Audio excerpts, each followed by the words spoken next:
All right, thanks for joining us. We're here with Michael Aquila. We'll just go ahead and jump into it. So like the UFC fights last weekend, Kevin Lee versus Charles Oliveira. After the finish, uh, do you believe that Kevin Lee was choked out and didn't know what he was doing, or possibly trying to pull a fast one? It sure seemed like he just got choked out and woke up and kind of thought he was still in the fight, and that's a pretty common thing, when you get choked out, you lose the last 20 seconds or so of your memory, and then it slowly kind of comes back over time, but once they broke him apart, he just seemed confused, so I don't think it was anything dirty. Oliveira didn't seem to care either. I think after the fight, they had a photo backstage of hugging and stuff, so it doesn't seem like there's any bad blood about it or whatever. It's just a kitschy little story people like to pick up, Right. No, whenever I was watching it, I was like, what the heck are it was you weird. Doing? Definitely was very weird. I'm like, man, he's just a hater. But, that... It was a great fight overall, though, man. Oliveira, that's historically has struggled against top talent, and, Kevin Lee kind of trying to come back down to the lightweight division, and it's tough for him there. Missing weight. Yeah, he's just too big, and I think that it's like fighters are starting to realize the more you cut weight, the more you're giving up in cardio, and that was a third-round finish, I think, and it was off of a bad shot, probably because he was fatigued, and I think it's, I think a lot of fighters are starting to see the value in just managing your weight a little better, or moving up a division and fighting in a more natural weight class, which is probably healthier in the end.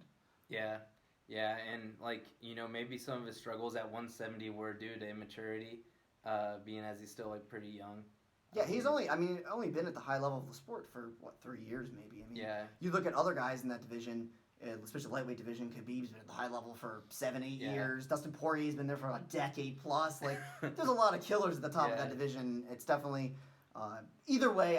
He's in a tough spot because 170 is just killing fields, especially if they're all sick wrestlers at the top of that division. Yeah. And he's a good wrestler in his own right, but if you're giving up size, wrestling's probably a tough avenue to be successful at. So. Oh. Yeah, 100%. You might be able to attest to this, but if let's say you're under 220, if you're I going can up attest against to that. Yeah. Well, me myself as well, but if you're going up against somebody maybe 10 pounds heavier than you, it might have the advantage of a 20 pound difference. You know what I mean? Or I don't know. Maybe weight means a lot more whenever you're talking 150s. To for 200. Sure, yeah. The difference between a 220 pounder and a 200 pounder is, I want to say not negligible, but not worst. that bad. Yeah. Whereas 150 versus 160 is very meaningful. Yes. And that matters. You know. So I'll agree with that. I think that's why you see heavyweight, someone like Fedor can dominate for as long as he dominated. Yeah. Being quote unquote undersized for that division. He's not really undersized, but he's not a giant heavyweight. So I think at the bigger weight limits, it's your power is still your power. The chain can only take so much. But, if you're 140 pounds and you're taking a shot from a 160-pound guy, that means it's way heavier. You can take a 140-pound guy shots pretty much all day, but, man, with a guy with a little bit extra weight behind it, it doesn't matter for sure. For sure. Yeah. And then, let's see. Oh, yeah. No, all right. No offense to Derek Minner or anybody, but I think that you might have got snubbed for Dynasty 2019 Submission of the Year against Jared Talent, which is one of the craziest and also weirdest, but one of the best fights I've ever seen in person. Michael Whitaker, Josh Sarapia is up there. Amazing one. That was awesome. But all right, and then I don't expect you or anybody from our gym to quit in a fight. But what keeps you going? I know that you were eating some shots, maybe some leg kicks, some hard stuff. What keeps you going in a fight? Sure. So that fight was insane. That was definitely the hardest fight of my life. Several moments of that fight where it's you start second guessing yourself, start thinking, I should just quit. This is it. Every thought runs through your head when you're getting just floored repeatedly and dropped over and over. And my game plan didn't work well. He was able to pull away from my guard and kind of disentangle the jiu-jitsu. And so I was, having to adjust on the fly. And then also going in that fight, I was wicked sick. I was really sick. I lost my voice, really feeling under the weather, but it was a lot riding on that fight, so I wasn't going to back out for anything, so I pushed forward. So I contributed to me being extremely tired towards the end and having to fight the way I did. A lot of that playing on my back the way it was. I wanted to come up and be a more offensive wrestling. I just didn't have the cardio at that point, and it was survive and hope I get lucky, and I got lucky in that fight. The finish was, I don't imagine I'll ever top that finish in my whole athletic career. It was pretty remarkable. And yeah, it was definitely some big shots. I remember the first shot when it dropped me. I remember feeling like the pain in my face and kind of like gritting my teeth, and a little pissed off at myself that I let it happen. And then it happened again and again, and I stopped being pissed at myself at least and was like, all right, we got to figure out how to stop this. And I started finding ways to slow the fight down. But it was just getting harder and harder to stay away from his power. He had some giant power, and some of those leg kicks were like really buckling, like almost just dropping me into my back just from the leg kick itself.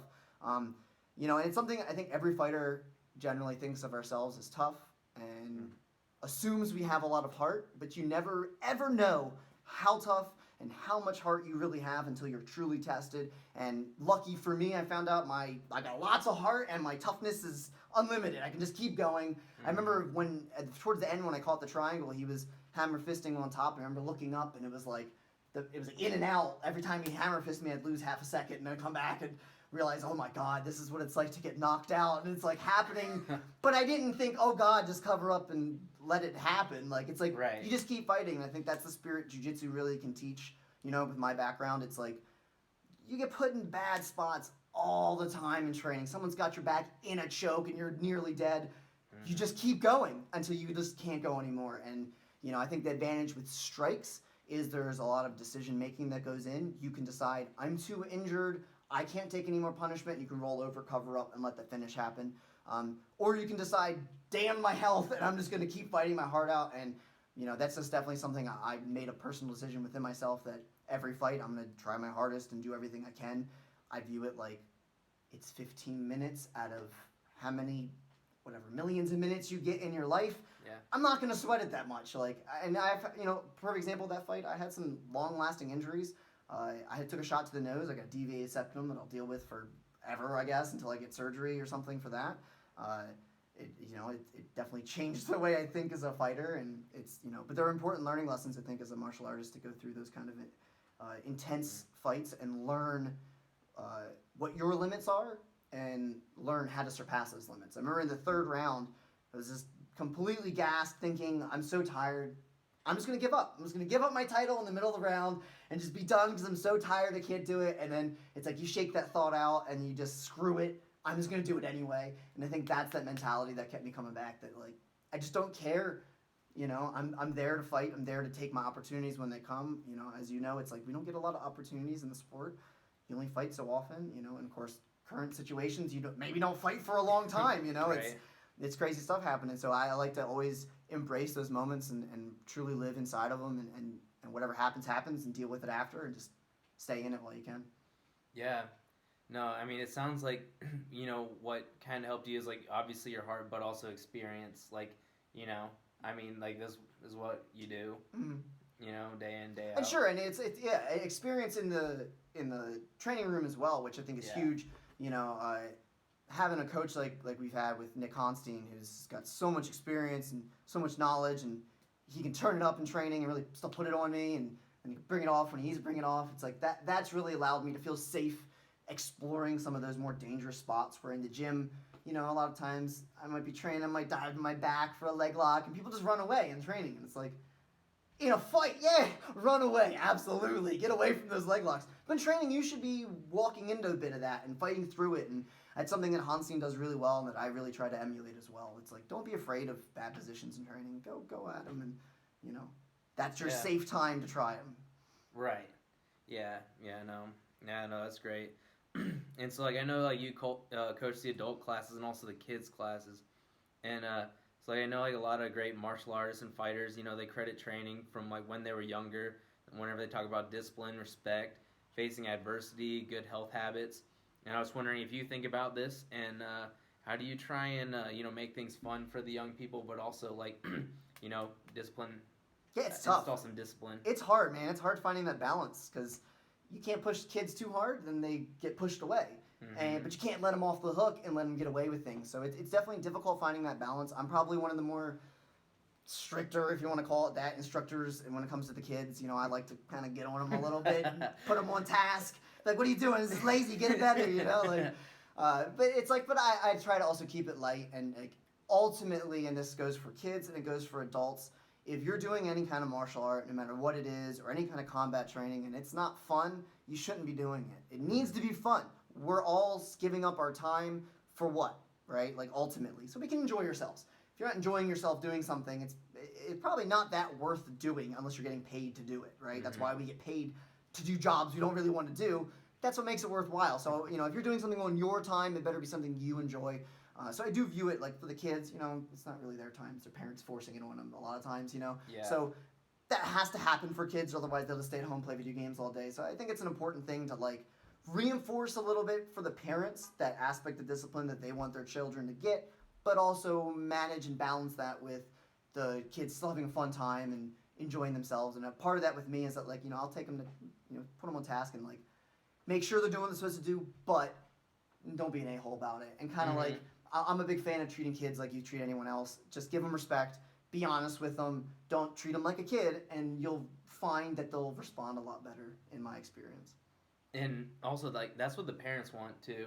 They do, you know? Like, I had a lady who sits next to me at work who, their kids went to, like that, I don't want to say, but like that karate school that I believe that you all went to at one point in Lincoln. I don't know. Beats me. Starts with an L. Oh, yeah. I think I know what you're talking about. Anyways, but they pretty much like asked if they could like spend more money to have some discipline, and then the guy was like, they're just so cute. I can't do it, and like, but they're like, no, you need to tell them. I think it definitely depends on the style of martial art you do. I think jujitsu, it just by nature of it being so close contact and it's like that kind of claustrophobic feeling that like you got to get a little bit of toughness in you. That's just the nature of the sport. Like wrestling, same thing. It's like you can't wrestle and not be tough. You just can't. You have to be tough. You have to learn that, and that has to be kind of instructed by the coach of how to be tough. And I think everyone who's been in a wrestling room understands how intense some of those practices can be, and how if you can't cut it, like there's the door and you're free to leave. And I think that, if you get through those initial humps, it's like for us at the gym, especially little kids, it's way more chill and laid back and more, let's have fun. You gotta make it like it's you're a clown and we're having a good time. Yeah. But then the older kids class, it's like they're 10, 11, they're 12, they know what they're supposed to be doing at that point, and they understand that when you're kind of grilling them on something, that you're doing it because you care and that you want them to be better. And I think it's like, again, managing the age gap is real important. But yeah, parents do like that discipline aspect. I've had several come to me and be like, we just love when you yell at them. Yeah. And it's like, well, I'm trying to yell at them, but appreciate you liking the discipline, so. Well, I mean, like, even with, like, the little kids, like, I mean, I'm assuming they still, like, line up and tie their belts and Absolutely, stuff. yes. So, yeah, yes. like, that's all she was pretty much getting at, because they were still running around during That's that. true, It's like, yes. well... Yeah, the little things like that. I think people, like, look at martial arts and see the bowing and the traditional stuff, and sometimes they're a little turned off by it, and it's not stuff I'm really necessarily that far into. But I do think the value of that, especially for kids, and even for some adults, is to learn how to just follow. Because especially when you're learning a complicated thing like combat sports, for years, you just need to shut the hell up and listen. And just take the advice of those around you. You mentioned Derek before. He's someone who's been through our gym and we spent time with. And Derek has a wealth of knowledge, and he's always willing to share that with people. And those are the kind of people you follow in the sport. Like another one, semi-local, James Krause, another one who's like big on sharing his knowledge with up-and-comers. Learn from what I've done, learn from my mistakes, and those are the kind of guys it's really valuable to take information from. And so I view it like someone like Derek Minner or Nick Honstein is the generation above me, and then I'm at my generation and I'm trying to teach those same lessons to the younger generation. And I think that's kind of just like that learning mindset no matter what you do, whether it's a school setting or whether it's martial arts. It's like always listening to your teacher as someone who has the experience. Not that they necessarily are better than you or know anything special. It's just they have the experience. They've been there and they've seen the path. It's really important to like trust that. Yeah, definitely. Yeah, no, that sounds great. And switch gears a little bit. We saw that Ryan Hall actually has a matchup against Ricardo Lamas. We know that Ryan Hall has a hard time getting fights. Yeah. Probably the hardest in the whole sport. Right? I mean, not as people are like afraid of getting knocked out per se. Their legs get knocked out. Oh, that's yeah, for sure. yeah, okay, yeah. Against, who's that, Elkins? Or? Oh, yeah. Well, Elkins went to a decision, I believe. Oh, so he was able to, but he got obliterating that Oh, fight. like as in like BJ Penn. I mean heel hook. Yes. Okay. Yeah, I got you. Greg said something. Our jiu-jitsu instructor Greg Lawson mentioned once how he kind of viewed certain powerful submissions like a heel hook or having just a nasty triangle or great guillotine kind of like KOs in their own right. And so then you have to change the way you fight because that's KO power. I can't just let Ryan Hall get close to me. He's going to KO me to the leg. Versus, a guy with a big power puncher. I'm going to look out for that right hand. I'm going to dodge it and change my game so I don't get hit with that right hand. And I think that's why Ryan Hall struggles to find fights. It's like, good luck game planning that. Like, okay, the game plan is don't fight him. Like, that's not going to be successful. It's really hard to do that. And I don't think anyone's going to have the stuff to deal with him on the ground unless you're a really, really high-level black belt yourself. And even then, we just saw a matchup recently between Gilbert Burns and Damian Maia, and Burns dropped him with a punch, but then immediately just passed his guard like it was nothing and then finished him. And it was obvious how much that punch hurt him, and I think that's where Ryan Hall's really turning into a dangerous martial artist, that his game is well-rounded. He can strike from distance, even dropped Elkins with punches a few times. Like, he was just throwing head kicks like none other. Yeah, well, he's been doing a lot of the head kick game, but dropping Elkins with punches, that's brand new, and now we're seeing him hit crosses, and that development, I think, is really what makes a grappler super dangerous. Somebody could be, perfect example, he dropped McGregor, not because he's a better striker than McGregor, because McGregor's hella worried about that takedown, and so you drop your level a little bit, boom, that overhand can hit you. So it's really impressive, I think, the way Hall has kind of viewed the game of MMA and kind of broken a bit of the rule set, and that's really interesting. I think that fight's interesting, but Lamas is coming, towards the end of his career, much like when he fought BJ Penn towards the end of his career. They're still interesting fights because they're legendary fighters, but I don't really see how Lamas goes in and beats Ryan Hall. I don't think he's going to knock him out, and you're not going to beat him on the ground. So it'll be a tough fight for Lamas, but I'm happy Hall finally got someone and is going to be back in the cage because, he's potentially maybe one of the best fighters in the world. Who knows? Like, no one really knows yet. It's still untested, so really interested to see what happens there. Yeah, nobody else really wants to take that fight. Yeah, for sure. I was seeing, okay, so this is kind of like a loaded question. Like, do you have any predictions for Khabib Ferguson? Like, let's say it happens within the next 3 months. Sure. Well, I even heard they were saying maybe you're fighting in Africa since there's no coronavirus in Africa, and so that would be like a safer place to host the fight, but the UFC seems dead set on making that fight happen no matter what. Even if that's the only fight. Yes, I agree. I think they should do that in this situation. It's such a big money fight, and it's such a, just from a fan perspective, my goodness, how many times can they reschedule that fight? Like, it's got to happen. It's just got to happen. The fifth, right? Something like that. I mean, all the time, Tony twists his leg and has to pull out, and all the different things that have happened. It's just been really remarkable and crazy. But I honestly, that fight's crazy just because it's a Tony Ferguson fight, and every Tony Ferguson fight is insane. He's gonna throw elbows. He's maybe even gonna cut Khabib at some point. Khabib's gonna take him down. He's gonna murder him on the ground at some point because that's what he does. He's undefeated for a reason, 31-0 or something. It's hard to say he's gonna lose. It's like when GSP was the top. Yeah, he might have a challenger. He's like, oh, this may be the best challenger he's had. Who's gonna win? Well, GSP's gonna win because he's the best ever, and it's hard to say he's ever gonna lose. So I think it's the same kind of situation. Like, to bet against Khabib is a little foolhardy or maybe a little like optimistic. But I think if anyone's got the chops to beat him, I think it's Ferguson, mainly because he's weird. You can't game plan for that. Just like Ryan Hall, you can't game plan for weird stuff you've never seen and don't know how to prepare for. So we'll see if Khabib can adjust on the fly, and that'll be the real test of that fight, I think, is once Khabib gets some control and Tony starts doing his weird stuff, to see if the weird stuff makes Khabib have to avoid doing what he wanted to do. Yeah. Like maybe if Tony's drilling some crazy bottom elbows, or we saw the Bisping GSP fight at middleweight where GSP was taking him down, and then Bisping started cutting him up really, really bad with elbows, and to the point where GSP was almost in danger of losing that fight from just getting cut. So, he's got weird stuff. So, I think it's an intriguing fight either way. Yeah, definitely. And do you think that they're gonna do any of those smaller shows with like a stacked, like main card or just the main event? Like I saw that. All right, so like this weekend's done. But then Colby Covington swept in, and he called out Tyron Woodley. Tyron Woodley accepted. That's not going to get done this weekend. No. But do you think that, I mean, if they can't come over from Europe, if nothing else can happen, maybe they do have that fight? It's tough. It's tough, man. I wouldn't want to be in the UFC's position as a business owner. That's a really complicated situation to navigate. I think they postponed the next 3 events. And so I think part of the idea is at least to, like, nationally and internationally, just let the whole thing sit for 2 weeks. Yeah. No one do anything. Let's see what happens. And so I think it's still based on what's going to happen after that 2 weeks or 3 weeks or whatever. People chill out. If the numbers go down, it seems like we can get a handle on things, and maybe things resume normally. Who knows? I doubt it, though. I think that this is going to be extended. I think the UFC is going to have to look to adjusting their business model in the short term and probably doing small cards like that and only having a few fighters showcased. I wonder how their stuff with ESPN is going to work, because in terms of their pay-per-views, ESPN pays them a flat rate for every pay-per-view now. So that probably won't happen. I doubt ESPN's going to want to do any of that because they're not going to see as many sales just because of the economic uncertainty, I think.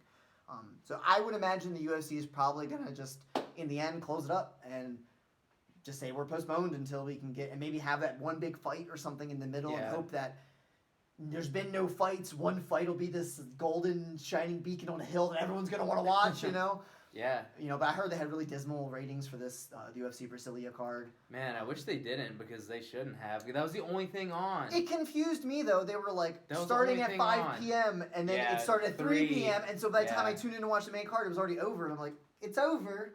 Yeah. That sucks. And so I felt like that was a weird timing to have an event. That was probably what happened. You know, it's like we're all used to UFC's airing from, like, at least our time here in Central, from, what, 9 to, well, on the pay-per-view card, from at like 9 to midnight or so. And so if you're shifting that 3 or 4 hours earlier, that's going to throw a lot of fans off. Certainly threw me off.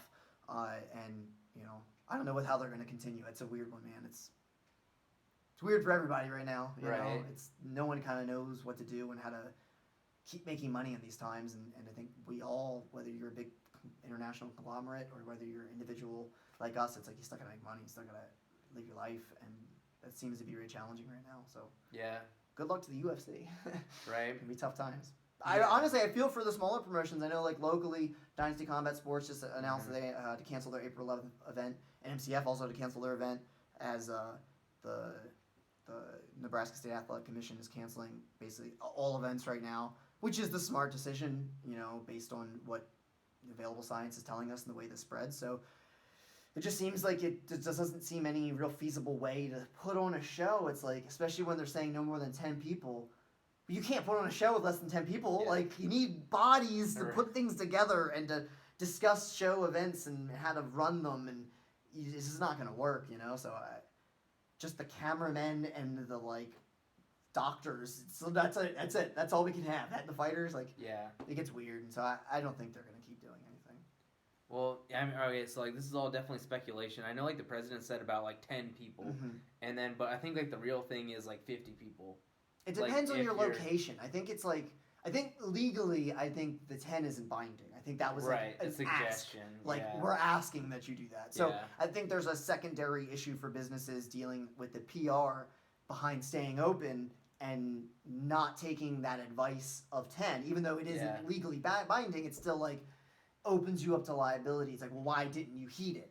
Well, because I didn't care and I wanted to be negligent. Well, then I'm suing, right? Like, so I think people have to cover their asses there too, and that, like, if you end up becoming responsible for a bit of a outbreak in a location, like, you're gonna probably pay for that, and so it's like there's something to worry about there too.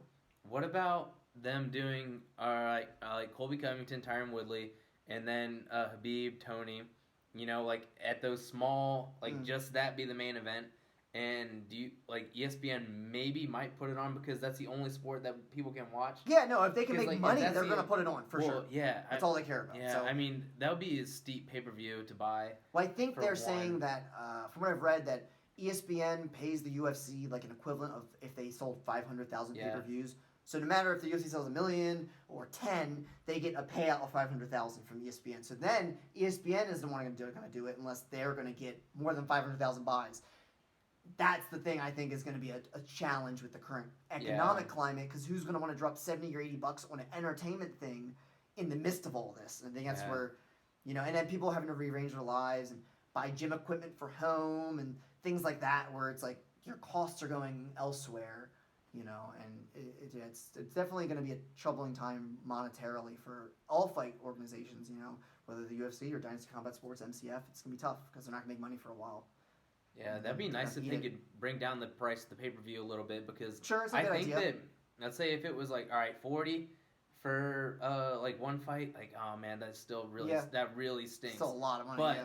Like, I know that, like, everybody's, like, itching for anything. Like, I know that, like, Barstool Sports, like, a lot of the places that I listen to don't normally watch, like, all the UFC, but they watched on Saturday because nothing else was on. Sure. And so, like, everybody's kind of itching. Like, they're breaking down Netflix shows that they don't even want to watch. They're breaking down, like, Love is Blind. Yeah. And they're like, I hate this show so much, but this is what happened. Like, because they have nothing else to do. Like, this is the difference. Everybody's waiting. Paying $40 for one fight, no one will do. Paying $40 for the only fight, I think people will probably do, right, to a point. So there is definitely got to be some research. They're going to have to do some market research and find out what people are willing to pay for it, try and price it accordingly. And I think you're right. They probably could make some money still off of even just one big fight like Tony Khabib, and I think that's why that fight probably will still happen at some point. Only thing I still worry about, though, is travel, right? They're on different sides of the world, and it seems like airlines are starting to shut down, and that's all stopping. Like, they're like telling people, go back to where you came from and then stop traveling. So that's going to be tough. If airlines do shut down, then we can't have any fights because you can't get people in. So barring any kind of public issue like that, I think we can still see that fight. Okay. What do you think about, like, as of right now, like, if people do want to keep training or want to keep doing jiu-jitsu? Like, I know that it might be tough. Like, a lot of the gyms are closed, or most of them. Yeah, it seems like everyone's closing for at least 2 or 3 weeks. It seems like that's the universal accepted time frame, and then everyone's going to reassess as they open. Personally, it's your time to work on your physical self. Like, go run, go lift some weights. Like, you can do stuff at home really easily. Buy a kettlebell. They're not that expensive. Yeah. You can do a bunch of stuff with a 30 or 40 pound kettlebell. You don't need a heavy kettlebell to do a lot of good work. So there's still definitely stuff to do. And as per the CDC recommendations, it's stay in groups of less than 10 and don't be around people who are sick. So go train. Like, there's nothing stopping you from meeting up with someone and training.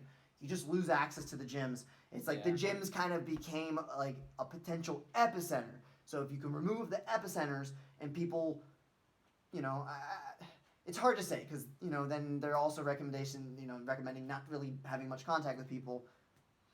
It's a big ask. Right? Like, it's a big ask. We're human beings. We need physical comfort from people. I think anyone who does jiu-jitsu or wrestling understands that physical grabbing on and manipulating and putting your energy out there is like a really important stress reliever for a lot of us. And so honestly, that's my bigger worry for people, is less about them not getting their training in and not getting the progress they wanted to see, but to see people have a bit of a mental decline from not getting that necessary, important stress reliever that training oftentimes is. You come into the gym all upset from work or what have you, and you hit the bag a few times, you hit some mitts, or you have a hard jiu-jitsu round, and afterwards you're like, I feel fine again. Like, every time I go to the gym angry about something, I'm angry. I'm trying to be angry, but stay angry, and by then it's like I'm smiling, hugging people, and having a great time. So I think that's going to be the biggest thing that we're going to feel. It's going to be pretty shitty to deal with this disappearance of our social groups. But that is life, and that's, the response that has to be made. I hope that it doesn't have to be longer than 2 weeks or so, but it probably will be, just kind of based on how this thing's progressing. It doesn't seem to be easing up yet. It seems to be still getting worse. So, be ready for the long haul, essentially, and, keep working on yourself. That's a big one. Don't stop. Yeah. Keep lifting, keep running, set some goals and keep chasing them. You still work out on your own, and no reason to really stop. For sure. And then I also wanted to ask about combat jiu-jitsu. Do you think that that's going to gain some momentum, like, nationwide? And also, do you, like, ever see it coming to Nebraska? If so, like, a time frame? Sure. So the combat jiu-jitsu, if any of you don't know, it's like regular jiu-jitsu, but with, like, open hand slaps allowed. And they run it through EBI, or they have like Combat Worlds, they call it. And I think they do it out of California, and it's overseen by the California Amateur Athletic Organization there, or CAMO or something it's called. So, they still have to get some regulation because there's strikes involved, and I think that slows down a little bit of the development of it, because then there's a hindrance for anyone who wants to promote that and put that on. Now they have to pay for the commission to be there. They have to pay. The athletes got to get tested, blood work. They still have to get physicals, all that kind of stuff still has to apply. So I think that slows it down dramatically. And then 2, I think most people who compete in jiu-jitsu don't want to do that. I think most people are afraid of strikes. That's why they do jiu-jitsu. It's safe. It's like you can just tap. It's easy. You're not getting pummeled and cut up and bruised and stuff. So I think the pool of people who are interested in doing combat jiu-jitsu is a lot lower. It seems to have a little bit more like mainstream appeal from a viewership standpoint. People like to watch it a little more. However, I've been noticing as I've watched it, it started off as guys trying to do MMA open-handed. And it was pretty exciting at first. Big overhand slaps and all this crazy stuff. But then it's like people starting to get caught for stuff like that because it's not the same. You can't throw elbows. You're not having a closed fist. You can't hit with power. You can't really knock a guy out. And if you can't really knock a guy out, then your strikes only have utility for advancing jiu-jitsu positions.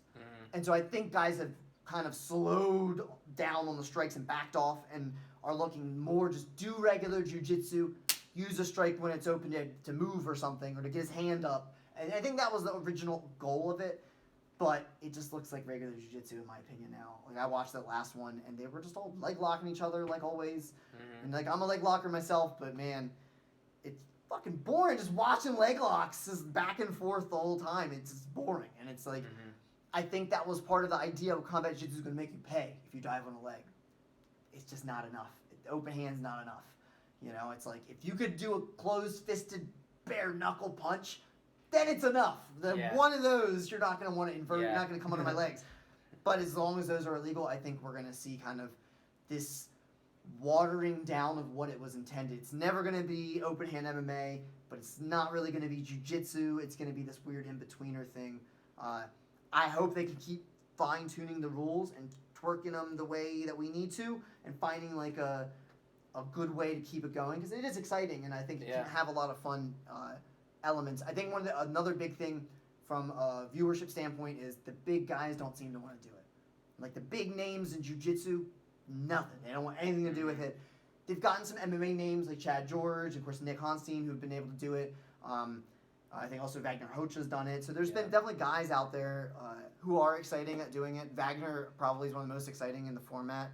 He uses his strikes really effectively, and even just to make a point one time, he like smothered a guy for the win, which was pretty dope. Yeah, like, that's a pretty crazy way to finish someone. It's a bit of a dick move a little bit, but hey, you know, especially the combat jiu-jitsu, it's not really anymore a dick move. It's like it's better than a strike, right? It's not it's better than a TKO. Yeah. So, which I think he also did once. So, you know, Wagner's chasing some of the firsts for that kind of sport, you know, and he's a really exciting guy in the sport. But I think that's something that will help it get some more exciting guys back into that combat jiu-jitsu format. Would be a boon for that sport. The chances are, if you're in a heel hook, your strikes you're not gonna be able to land enough fast enough. And they're not going to be enough to get somebody. No, I mean, even in a fight, like I've thrown leg locks in fights and eaten shots for doing it, but you just eat the shots and then you leg lock them anyway, and then their leg is mangled and you win. So it's like a great trade-off. And if you can't do that with a fist or an elbow, man, that's going to be tough to do with an open hand strike. It's like you have to basically like right on under the nose or right in the mouth. It has to be like a specific spot, which again is even harder because you're hitting with a smaller target area. And, you know, it's just tough. It's tough to ground and pound there. And we've seen it before where guys get too presumptuous with the ground and pound and then give up position or, you know, in overtimes it's like a lot more risky. So definitely there's you know, I think Eddie Bravo Invitational has always tried to manage the rules as they go. And I think in any kind of new sport, that's the way it has to go. So it's just in its early stages. And, you know, I hope to see it have some more growth for sure. For sure.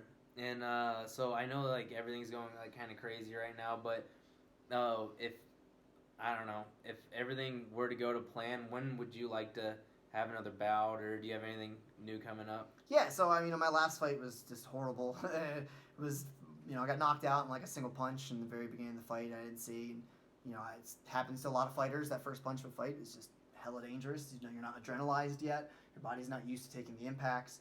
So it was an important learning lesson for sure, and I was looking to come back like right away. I wanted to fight right away once I had a month of letting my head clear and stuff from the knockout. But things just didn't pop up. I had a couple opportunities. They just couldn't find the right weight. People were trying to bring me down lower weights, and it's like, you know, trying to get a little bigger for the division, you know, trying to keep staying at 135. So I hadn't quite gotten a fight lined up yet, but I was definitely looking. But now with all the cancellations and with all the fights and everything, you know, I'm back on the back burners like everyone else is. But ideally, I'd love to fight. You know, if we can clear this thing out, this coronavirus thing in a month or something, then I'd love to fight in the summer and hopefully get hopefully even like 2 more fights in this year. My goal was every year I'm looking to fight 3 or 4 times a year every year. You know, especially I'm a little old to be starting my professional journey. You know, I'm 32. I'll be 33 in July.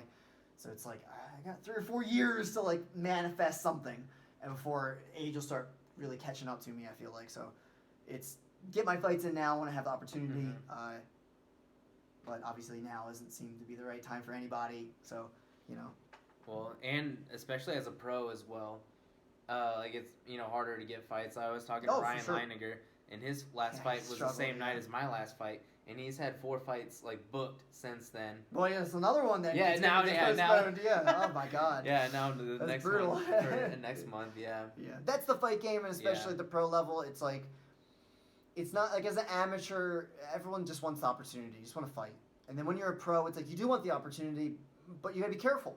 You know, like I took a big risk going up and fighting for LFA as just a 1-0 professional, and I paid for it, and I'm not going to get back to LFA in my next fight, or maybe even the fight after that. Like, I have to win a few now because I've got an L. So there's the risk of taking, shots at bigger organizations or against tougher fighters. I think it's something locally I've definitely seen. There's a bunch of us who are just starting out our pro careers around the eastern Nebraska area, and we're all 1-0, 2-0, 2-1, 1-1, in that range. And it's like no one really wants to fight each other because no one wants to be that stepping stone that someone steps over you and takes the opportunity away from you. And so you want to fight easier guys that you know you can win against to give yourself the best opportunity. I think that makes people hesitant to want to sign fights. And that's just the name of the game, and that's why you get a manager who can do that negotiation for you and find the right fight that's good for you. And, if you don't have a manager and you're a professional, get a manager. Like, really, really important. I heard something, I remember someone said years ago, look at all the fighters who have managers and all the fighters who don't have managers. Who makes more money? The fighters with managers make more money every time. Yeah. Always. It's like trying to sue someone without getting a lawyer. You're going to lose, or at least not make as much money on your lawsuit that you were trying to. It's like you need professional help to manage the network that is professional fighting, unless you personally know all the people. You know Dana White personally, you probably don't need a manager right off the bat, but even at that level, it's lawyers talking to lawyers, and if you talking to lawyers, they're going to work you somehow and get something out of you that you shouldn't have given up. So I think it's just important to have that on your behalf, having someone who knows the fight game, who's an athletic manager, some sort of company that does that, It's really important. So definitely anyone who's struggling to find fights, that's why finding a manager is super important. They'll do that work for you, and then you can focus your time staying in the gym and working hard. Perfect. All right. Well, that's all we got. Thanks a lot. Thanks for having me. Yeah, for sure.